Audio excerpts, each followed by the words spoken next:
বাজি কারখানায় বিস্ফোরণ, ফের মৃত্যু।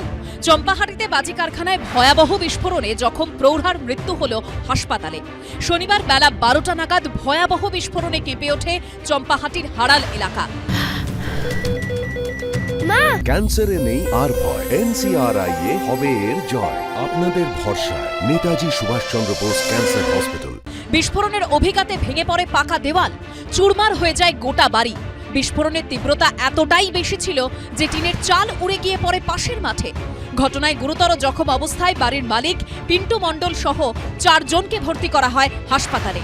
রবিবার হাসপাতালে মৃত্যু হয় শঙ্করী সর্দার নামে এক মহিলার। তার শরীরের 100%ই পুড়ে গিয়েছিল।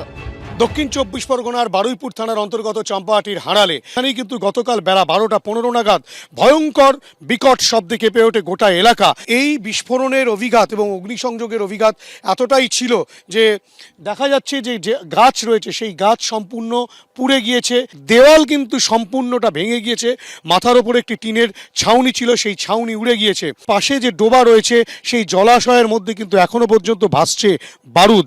সেই বারুদ থেকে কিন্তু একেবারে স্পষ্ট যেখানে বাজি তৈরি হচ্ছিল।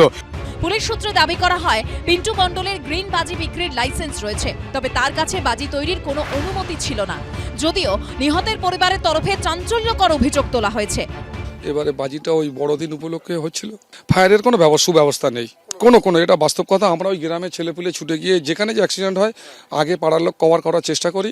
280 টাকা রোজ পেত। সেলিং লাইসেন্স আছে, ওই কিছু বাজি বেশি হয়েছিল সেইগুলো মজুত করেছিল। এবার বলছে আমি যেটা শুনলাম যে গ্যাস সিলিন্ডার বাস্ট করেছে, ওর থেকে আগুনটা ধরে নিয়ে গেছে।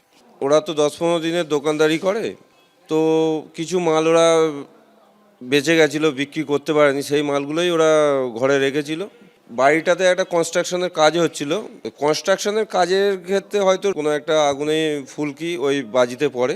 এছাড়া ওই বাড়িতে কোনো ফায়ারওয়ার্কসের ম্যানুফ্যাকচারিং হয় না। মজুদ বাজিতে বিস্ফোরণ নাকি বাজি তৈরি করতে গিয়ে দুর্ঘটনা ঘটল? বাজি কারখানায় পর্যাপ্ত অগ্নি নির্বাপন ব্যবস্থা ছিল কি? এই মৃত্যুর দায় কার? চম্পাহাটিতে বাজি কারখানায় বিস্ফোরণে মৃত্যু ঘিরে উঠছে একাধিক প্রশ্ন।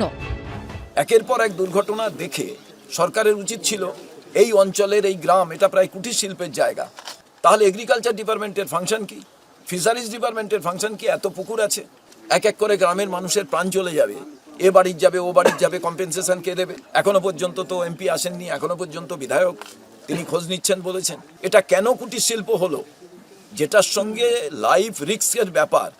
পুলিশ সূত্রে জানানো হয়েছে বাজি কারখানার পাশের ঘরেই ঝালাইয়ের কাজ হচ্ছিল, সেখান থেকে আগুনের ফুলকি ছিটকে পড়ে দুর্ঘটনা ঘটে থাকতে পারে। কারখানায় বেআইনিভাবে বাজি তৈরি হচ্ছিল কিনা তাও খতিয়ে দেখা হচ্ছে। অন্যদিকে বাজি কারখানায় বিস্ফোরণের পরদিনই হাড়াল বাজারে দেখা গেল পুলিশি তৎপরতা। বাজির দোকানে ঘুরে ঘুরে লাইসেন্স ও নথি খতিয়ে দেখা হয়। হিন্দল দে ও অর্ণব মুখোপাধ্যায়ের রিপোর্ট, ABP আনন্দ।